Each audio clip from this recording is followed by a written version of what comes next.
گناہ کبیرہ کرنے والے پر بائی نیم لعنت کی جا سکتی ہے؟ نہیں کرنی چاہیے. جو کلمہ کو مسلمان ہے اس کا نام لے کے لعنت نہ کریں. ہاں جرنل لعنت کر سکتے ہیں, قرآن میں ہے نا لعنت اللہ علی الکاذبین, جھوٹوں پہ اللہ کی لعنت, اس طرح ظالموں پر اللہ کی لعنت. تو میں بھی اکثر کر دیتا ہوں کہ جن لوگوں نے آل رسول کو شہید کیا ان پہ اللہ کی لعنت, اللہ کے فرشتوں کی لعنت اور تمام لعنت کرنے والوں کی لعنت. تو یہ تو قرآن میں ہے, سورہ الاحزاب کی آیت نمبر 57 ہے, آیت درود سے اگلی آیت, ان الذین یؤذون اللہ ورسولہ لعنہم اللہ فی الدنیا والآخرہ.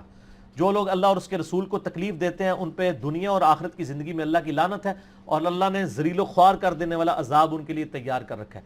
جرنل لعنت ضرور بھیجیں, اسپیسیفک کسی بندے کو نہ کریں, بلکہ اس کے لیے دعا کریں اللہ تعالیٰ اسے ہدایت دے.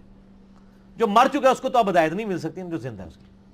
جی, اسلام میں جاسوسی کی شرعی حیثیت کیا ہے, اور اس کے دوران دھوکہ دیا جاتا ہے, کیا یہ جائز ہے؟ بالکل جائز ہے. بخاری مسلم میں حدیث ہے, جنگ تو ہے ہی دھوکے کا نام ہے.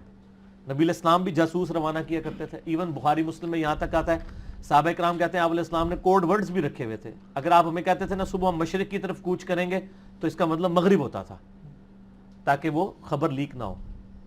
تو یعنی جنگ دھوکے کا نام ہے, لیکن جنگ کے بھی اصول ہیں.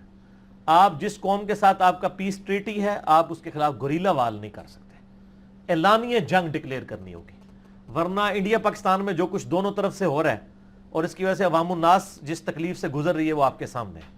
میں تو اس چیز کو جائز نہیں سمجھتا. سورۃ الانفال میں ڈیٹیل سے اس کے اوپر میں نے گفتگو کی تھی. سورۃ الانفال میں مسئلہ نمبر 87, اسلامی حکومت کے 3 بنیادی اصول, ان میں سے ایک یہ بھی تھا کہ آپ کسی قوم کے خلاف جنگ نہیں کر سکتے جب تک کہ اعلانیہ جنگ ڈکلیئر نہ کریں. گوریلا وار اس طریقے سے مسلمانوں کو کرنے کی اجازت نہیں. ہاں اگر کافر آپ کے ملک میں داخل ہو جائے اور آپ کے ملک پہ قبضہ کر لے تو اب ظاہر ہے جس طرح افغانستان میں امریکہ داخل ہوا تو ان کو تو گوریلا وار کرنی پڑی نا. لیکن ایک ملک دوسرے ملک کے خلاف جب تک جنگ ڈکلیئر نہ کرے, اندر خانے بندے گھسانا یا ادھر سے ادھر گھسانا, ادھر سے ادھر گھسانا, اس کی اسلام میں اجازت نہیں ہے. اور اب تو ماشاءاللہ ہمارے ملک کی تو اسٹیٹ پالیسی یہی ہے, انڈیا اپنی حرکتوں سے باز نہیں آ رہا, اس کو بھی شرم کرنی چاہیے. ٹھیک ہے جی, اس دنیا میں کافی ادیان پائے جاتے ہیں, تو اللہ تعالیٰ کے نزدیک قابل قبول دین صرف اسلام ہی کیوں ہے؟ عیسائیت ہو, یہودیت ہو, سب کے سب اسلام کے اوپر ہی تھے جب تک انہوں نے نبی علیہ السلام کا انکار نہیں کیا.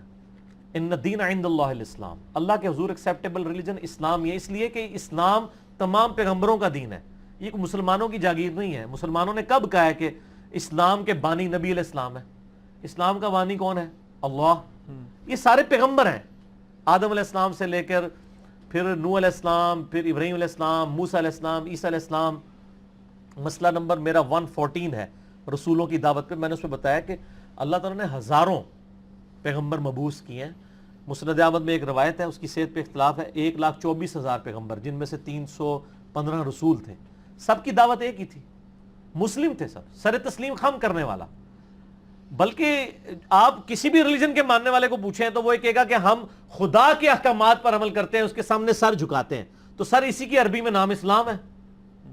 تو ہندوازم کا بھی آپ ترجمہ کریں گے اسلام ہی نکلے گا.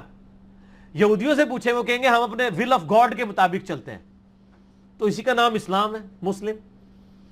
تو اس لیے ہم یہ کلیم کرتے ہیں, ہم یہ نہیں کہتے کہ یہ کوئی نیا دین ہے, نہیں. یہ دین حضرت آدم علیہ السلام سے لے کے نبی علیہ السلام تک ہے. ختم نبوت ہوئی, ما کان محمد ابا احد من رجالکم ولکن رسول اللہ وخاتم النبیین.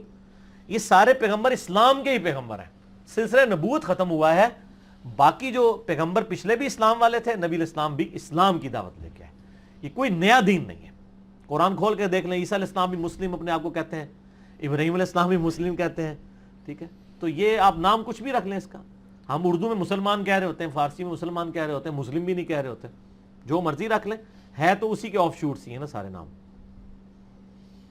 جی, سوال ہے کہ اگر کوئی شخص حرام کمائی کے سے اپنے بال بچوں کا پیٹ پالتا ہے, اس کا وبال کس پہ ہوگا؟ بال اسی کے اوپر ہوگا. ظاہر ہے بال بچوں کو تو شاکلہ ایسا ملا ہے نا, ان کو چاہیے جیسے ہی وہ یعنی کچھ کمانے کے قابل ہو جائیں, اپنے ماں باپ کے ساتھ حسن سلوک رکھیں, لیکن اپنا رزق والا معاملہ جو ہے نا وہ خود کمائیں.